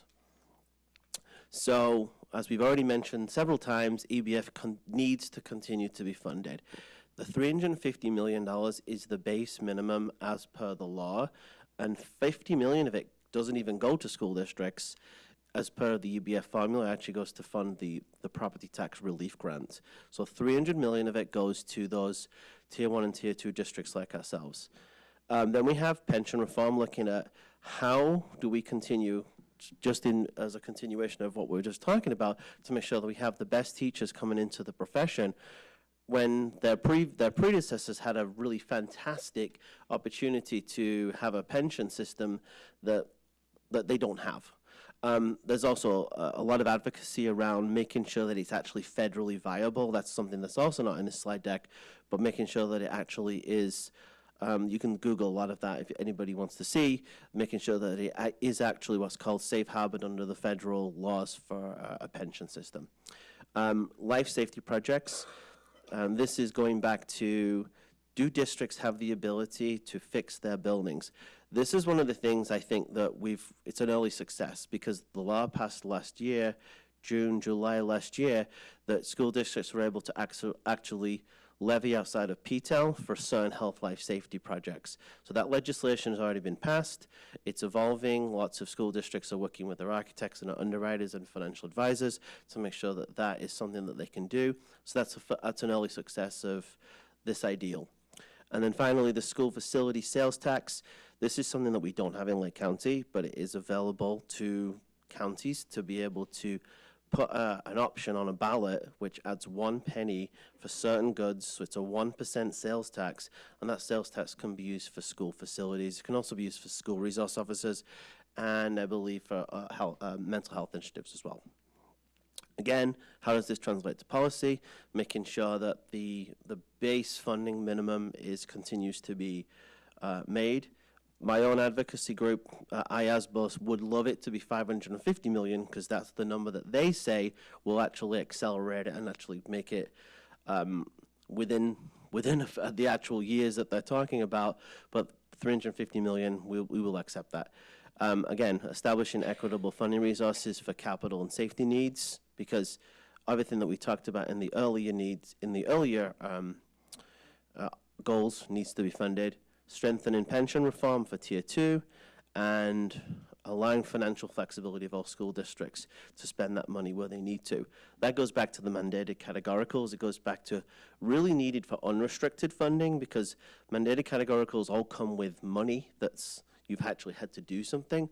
We want unrestricted money, really through EBF and through sales tax, which will allow us to actually accomplish those goals.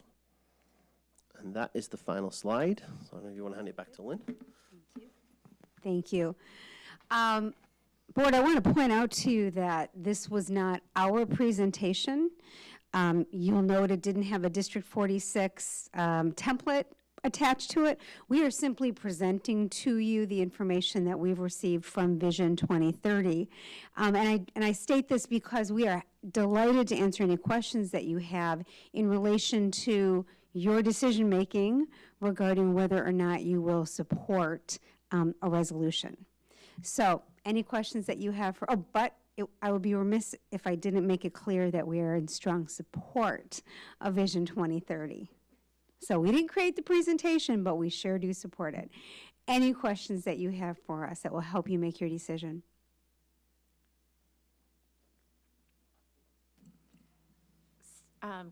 This is just an easy one. Can you just clarify, so Vision 2030 came out from a process of educators that came together to decide what the priorities are. Now, what happens to it? Where does it, is it a legislative advocacy framework? Yes. Okay. Yep, that's exactly it. All right, thank you. I have a few questions. So number 4 in the slide deck that we have in our agenda, it says that future-focused learning promotes curriculum and instructional flexibility to meet the unique needs of local communities. So I'm just curious, Amy, I think you said this a few times, that we're already doing some of these things. So that's my question. Where are we already doing that? And what does that look like currently? Sure I'm looking at just trying to get some baseline information. Yeah, I want to make sure I'm looking at the same one as you. It's back on slide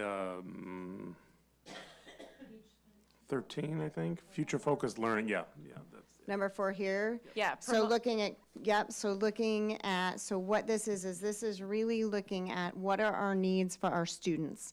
So based on the makeup, so there are certain, with some of the instructional mandates that come, we don't get to make decisions based on what our needs of our students are. So as we're looking at some of these pieces, what this is asking us to do is it's then giving us the option and for allowing local educators and school boards to then be able to opt into some of those decisions related to the needs of our students. So so it's, are we making decisions based on those needs, and are we ensuring that the instruction that students need is what's happening in front of them? So is that happening anywhere already in our districts? Like what's the baseline that we're working from, or? So as far as like local curriculum, Heather's pointing at you. I was just I going to can't say read your that I mind. think that happens more in the high school level when they start following those technical vocational tracks. They're starting to uniquely select electives towards career pathway. But I don't know. Yeah, that's also, that what you're also talking about is about the emerging career fields. This is more about those instruction, so yes, that is happening at the high school, and we are partnering with the high school right now to help our students be able to start to look at their interests and things like that. So we're doing, there's interest type surveys to help students start to understand what are their interests and what might they be interested in looking at doing further in the future. So the high school is helping us, and we're collaborating with them on that. As far as the mandates and looking at some of those, we're not opting out of anything. So this, I think, with that, within Vision 2030, that's what it's will allow for. Okay. So is it, because I'm going to bring this back to the Community Engagement Committee, so is it correct to say that currently there's an evolving articulation with the high school district to identify what our students' interests are? So they're doing that at the high school level. There are mandates, there are some instructional mandates about doing that starting at 6th grade. So we're starting to have some of those conversations about how can we embed that into our advisory classes. Our 7th and 8th graders are also looking at advisory, but then that's where Navigate Lake came in this year at the Lake County Fairgrounds. And then some of the the high school offered STEM for girls, and then College of Lake County also offered a STEM for girls that we were also providing for our students. But we're going to continue to build that as well. Build some partnerships between high school and CLC? Awesome. And then my next question is about, it says excellent educators as an ideal. Let me restate that. Vision 2030 identifies excellent educators as an ideal, and it prescribes innovation and the development of new approaches. I think that's straight out of there, and innovative opportunities for students. So I'm curious, where, again, baseline information, where are we already supporting innovation in the classroom? Yeah. How so are we doing that now? That's a great question. So we have that STEM class at, as one of our art encores in grades 5, 6, 7, 8. In addition, all of our K-4 classrooms at some point within their every school year are doing some makerspace and some of those kinds of pieces. There's also innovation just built into science, our science instruction in general, but also in some of our other classes, like our art classes and our music classes. So there's lots of innovation that's happening. Technology is embedded into everything that we are doing, and our teachers are doing an incredible job with that. So this is an area that we're going to continue to be able to grow as we look at our media center renovations, and be able to, as we design those, and that next board meeting, we're going to have some more updates on that as well from WOLD. But that is absolutely a part of what we're looking at as far as tools and instructional tools and what can we be utilizing our media centers for. Okay, last question. So speaking of tools and innovation, when I was in Colorado and looking at some of the things that they were doing with their building renovations, they were actually using the building itself as an instructional tool. They had cutouts in the walls where the kids could see the interior of the, the pipes, and I'm not a facilities person, but there was plexiglass and I could see inside behind the wall, right? But they were using, then they also had a slide rule on one of the walls where the kids could physically use building, again, the infrastructure of the building, but also kind of BenQ-ish type boards that showed the solar data, so teachers could use that. Is any of that part of the renovation plan, or should I just hold that question for next meeting? Do you want to answer it? Those conversations have not been a part of what we were looking at when we were looking at the various learning centers and updating them, nor was that specifically what we brought to our community as part of the referendum plan. Okay. Yeah. Any other questions, board? Are you ready to talk about it with each other? I take that as you're ready to talk with each other. I have a side quest question, but it's probably not answerable, but I'm going to ask it to Mr. Wildman anyway. Do we know the history of the sales tax not being available to us in Lake County?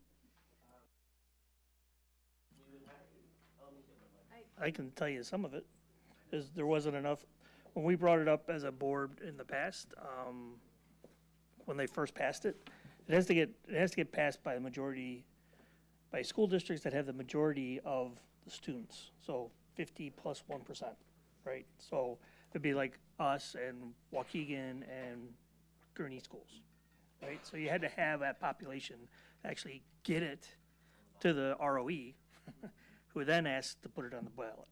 And we could never gain that support between other school districts to get it on there. We tried working that political spectrum before, but that was the big reason. And then other counties have gotten it done. We just weren't, Lake County was just not one of them that could get that moving. So that's my history on it. So I can state that counties which have been successful are mainly rural southern Illinois counties with large, it's able to, countywide districts, yes. And they were able, it's pretty easy, because they have a small amount of school districts, I guess. And it's able to get those boards of education together. So the vast majority of those ballot initiatives which were put on the ballot and successfully passed southern Illinois, there's not, and I'm not aware of any of the Cook County collared counties that have actually successfully put one on.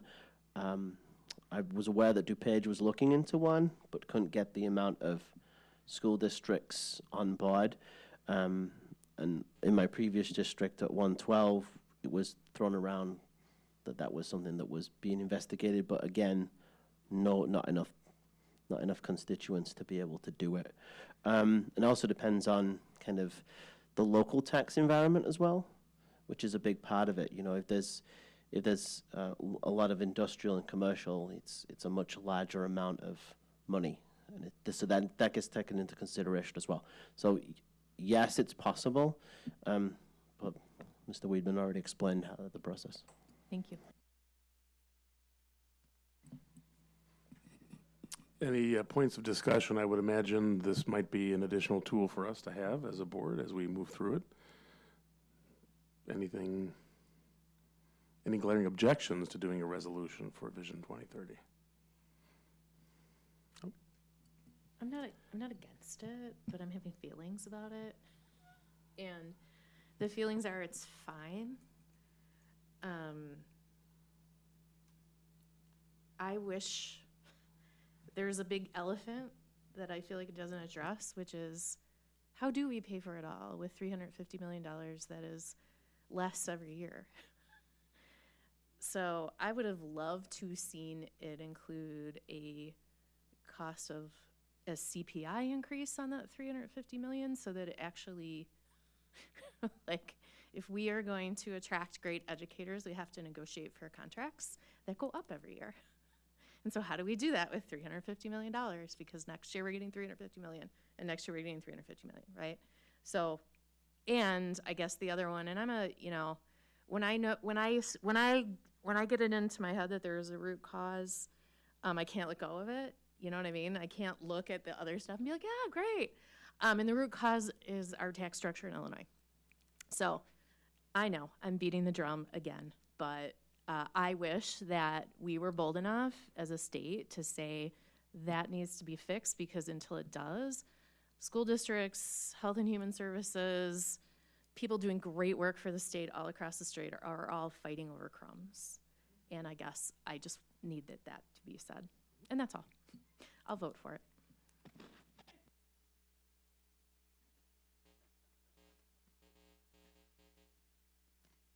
All right, we can add that to the action items. Okay, that's the last topic for our new business is the proposed 2025-2026 school calendar, waiving legal holidays as required under Public Act 096-0640, Veterans Day, November 11th, President Lincoln's birthday, February 12th, and Kashmir Pulaski's birthday, March 2nd, in order to hold school.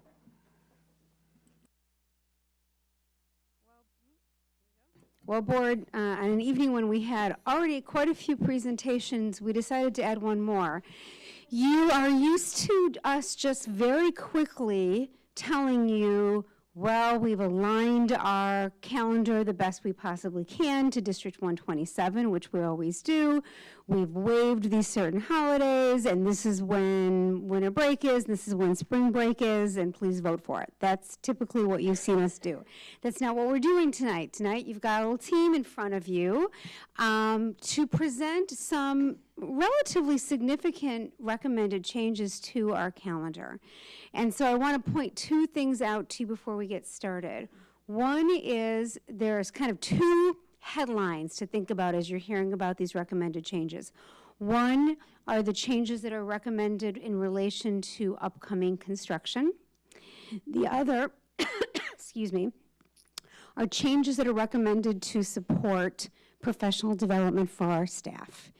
As we have done for a very long time, this calendar recommendation was created by some members of our administration, along with the leadership of our teachers union and our support staff union. And in fact, you will see the president of our teachers union in front of you helping to present this, because we so strongly believe together that the professional development needs of our staff are important enough to drive these changes. So with that lengthy preamble, here we go. This presentation is very much focused on empowering learners. All of these changes are in one way or another related to empowering learners, because although you'll hear us talking about supporting the professional development needs of our staff, we are specifically doing that in order to empower our learners, right? It's not professional development for professional development's sake. It is to, in fact, empower our learners. All right. I'm going to start by talking about an early start and end of the school year in the 25-26 school year, 25-26 school year. You've been hearing me talk about this before. I believe back as far as last May, I believe I started talking with you about it, and certainly over the summer as well. We know that in the summer of 2026, there will be construction on our media centers. And so our architects have let us know that that requires a longer summer. You're going to hear some changes later to specifically what that recommended change is for a longer summer. But what I want to talk about right now is that in order to help create that longer summer, we would be looking at a start for students, K-8, on August 13th.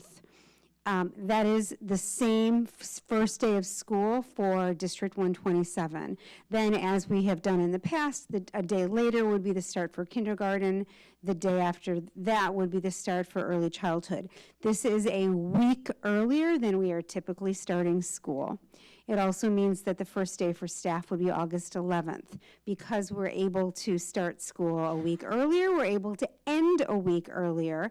May 22nd is the Friday before Memorial Day in 2026. And so that is our recommendation, that with no emergency days used, which is what we really hope will be the case, we would be able to end school on May 22nd so that our construction work can begin directly after Memorial Day. Amy? Yeah. Hi again. As Dr. Glickman was just talking about the first and last day of school, we are recommending some changes to those first and last days of school. Historically, in the last few years, those have been full days of school. We are recommending that the first day of school for students on August 13th date, so grades 1 through 8, will be a half day, and then also that last day of school on May 22nd at K-8 would also be a half day. There was a requirement at one point that the state has lifted that was requiring schools to hold a full day of school on those first and last days. That is no longer in place. Many surrounding districts have already made that shift to lifting that and creating half days, as we were looking at surrounding district schedules when we were creating ours. And so as we had conversation about that half day at the beginning of the school year allows for that transition from summer summer to the start of the school year in order for students and staff to do some get-to-know-you kinds of activities and build classroom routines and expectations, and then come back the next day for a full day of school. And then again, at the end of the year, it allows for schools and classrooms and teachers and students to all focus on some celebrations from the school year on that half day. So in addition to that, and I'm going to turn this over to Koi in a second, but we are recommending that we will shift from those late starts that we have at each month to making those half days. They will still remain on that second Wednesday of the month from September through May, but we're going to shift to that half day, and I'm going to let Koi talk a little bit more about that.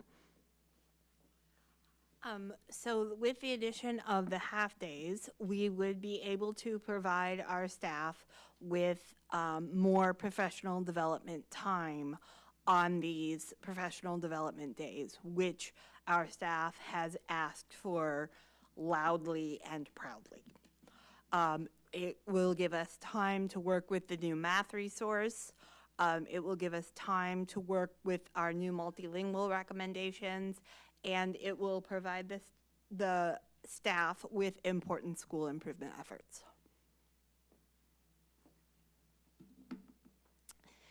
In addition, we are looking at a slight change to the fall conference schedule, so in November. Our current practice is as we just passed November, we had a full day of school with conferences after school on Monday and then a half day of school on Tuesday.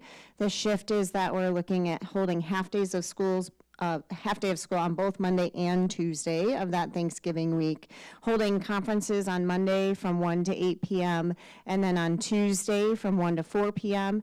We would still have the same number of conference slots for families, still continue to have virtual and in-person options for parent-teacher conferences, but it will also allow for families that are traveling for Thanksgiving to have those evening slots on Monday rather than on Tuesday, the week of Thanksgiving. Another shift that we're anticipating is not going to be precedent setting is that in order to get our minimum number of school days in for our students, we are recommending that students and staff will attend school on President's Day for next school year.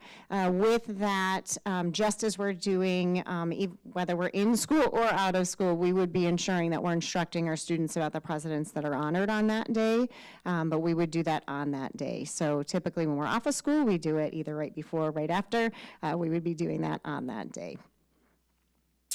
And I'm going to turn it back over to Dr. Glickman.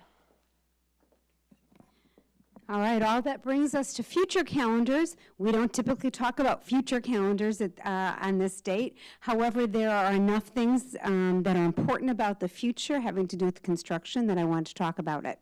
So, 25-26 calendar would start and end 1 week early. We just talked about that.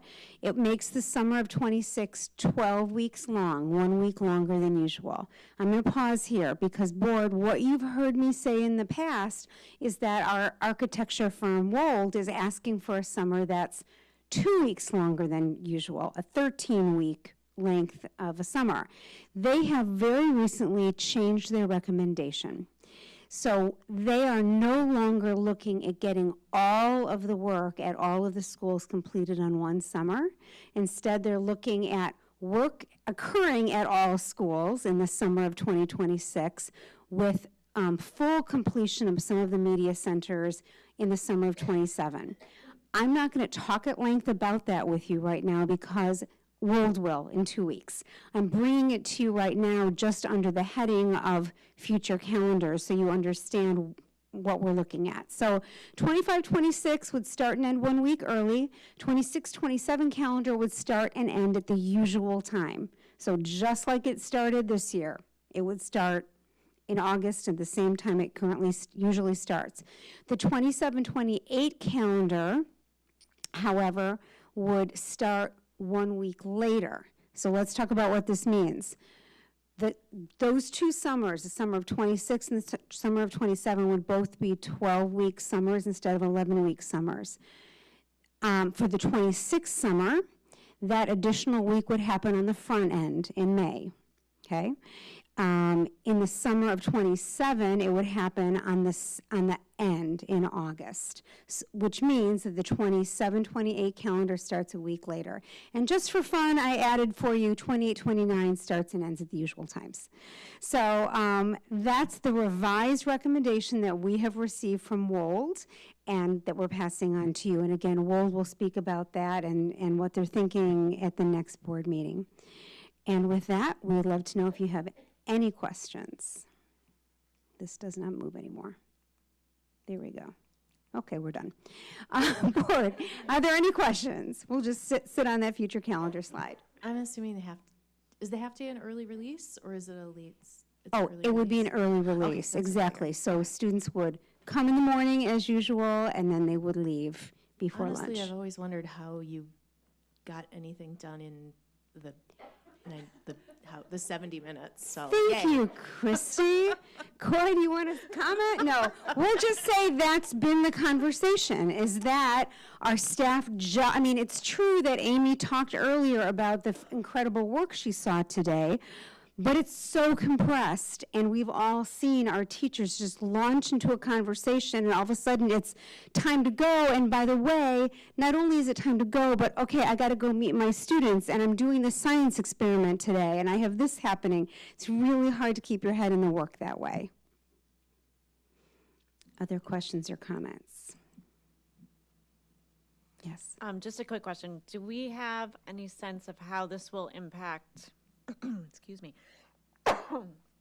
families? Were families part of these discussions at all? Yeah. And what did they bring up? Okay, so I'm going to be careful about how I say this. We did not survey our families. We care deeply about how this impacts our families for sure, and have thought about how we might be able to support families. I believe it would be through like our outside vendor. So we would be, you know, if you approve this calendar, we would be in touch with our outside vendor that supports childcare for our children and see if they would be able to continue doing that kind of thing in the afternoon. We also know that our outside, you know, we have many families that use a wide variety of outside vendors who often are really happy to provide that kind of care. Our administration and our teacher team and our support staff team as well, who would also benefit from this professional development, very strongly believed that this schedule would support the needs of our teacher learners, our support staff learners, and ultimately our student learners, and therefore we weren't engaging in deep conversation with our families about the topic.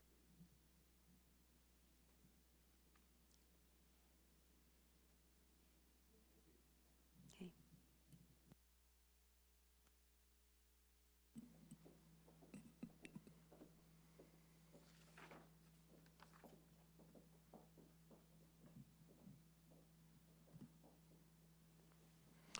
Okay, that brings us to topics for future agenda items, which I know we already will include the Vision 2030 on the next agenda. And then I'm sure Dr. Glickman has I'm here. a little list. Yes, all right. The January 29th Finance Committee meeting will start at 5 o'clock. Then we will move into a number of topics with WOLD. So they're coming, WOLD is our architecture firm. They're coming to talk with us about long-range financial plan updates, along with the media center update that I just talked about. We'll bring forth that Vision 2030 approval and calendar approval. And we are intending to bring a director of operations, maintenance, and safety approval on January 29th as well. Moving into February 12th, we have some of our wonderful students from Park Campus coming to talk with us about the work that they're doing and to sit at the board table as we've done in the past. We are hopeful that we'll be able to bring a new math resource recommendation to you at that board meeting. If not, it would be the second board meeting in February, but we think we'll be able to have it on the 12th. We have some teachers, excuse me, some staff members presenting about a program called Evolve, which is a support that we put into place for our 5th through 8th grade students. I don't want to tell you too much right now, but it's a wonderful support for students in their social and emotional growth. We will have a couple of discussions in relation to technology at Forward Edge renewal, along with a battery backup discussion. So just hold on to your hats for that. And then Mr. Wildman will have tax abatement and tax anticipation warrants resolutions for you, and possibly the renewal from GSF, that's our nighttime cleaning crew. At the end of February, we have GMS students coming back to talk with us. We believe we'll have a recommendation from our multilingual PDT. You heard more about that this evening. Approvals for those 2 topics from Mrs. Pelser. We believe we'll have a recommendation for a Meadowview principal approval that evening, and possibly a preliminary staffing plan that night. So we've got some really busy meetings coming up. No, that's 3. That was That's 3. meetings. That's That was 3 meetings. 3. Oh, that sounds like a terrible meeting. That would not. No, I went through January 29th, February 12th, February 26th. Oh, yes. Oh, and the resolution. We're bringing back the resolution. Did I say that one already? I have to add that. Resolution on February 29th, yeah. And policies. More policies. Okay. Thank you, Dr. Glickman. Are there any public comments? Okay. We are entering into closed session, so I need a motion to enter into closed session, and I have a few items to read this evening. For that, we need to enter into closed session this evening according to Public Act 5, Illinois CS 120/2, C1, the appointment, employment, compensation, discipline, performance, or dismissal of specific employees of the public body, or legal counsel for the public body, including hearing testimony on a complaint lodged against an employee of the public body or against legal counsel for the public body to determine its validity. In accordance with Public Act 5, Illinois CS 120/2, paragraph C2, collective negotiating matters between the public body and its employees or their representatives, or deliberations concerning salary schedules for one or more classes of employees. In accordance with Public Act 5, Illinois CS 120/2, paragraph C8, security procedures, school building safety and security, and the use of personnel and equipment to respond to an actual, a threatened, or a reasonably potential danger to the safety of employees, students, staff, the public, or public property, and in accordance with Public Act 5, Illinois CS 120/2, paragraph C10, the placement of individual students in special education programs and other matters relating to individual students. I need a motion to enter into closed session for those. I'll move. I'll second. Okay. LaCroix, Aye. Miller, Aye. Mack, Aye. Albert, Aye. Weedman, and Braden. Aye. And can you send me the closed session? Oh, yes, sorry. Okay. Do you have your, thank you, Sue. We do not anticipate coming back into open session after this closed session, so that ends the current general meeting. Thank you, everybody, for coming this evening.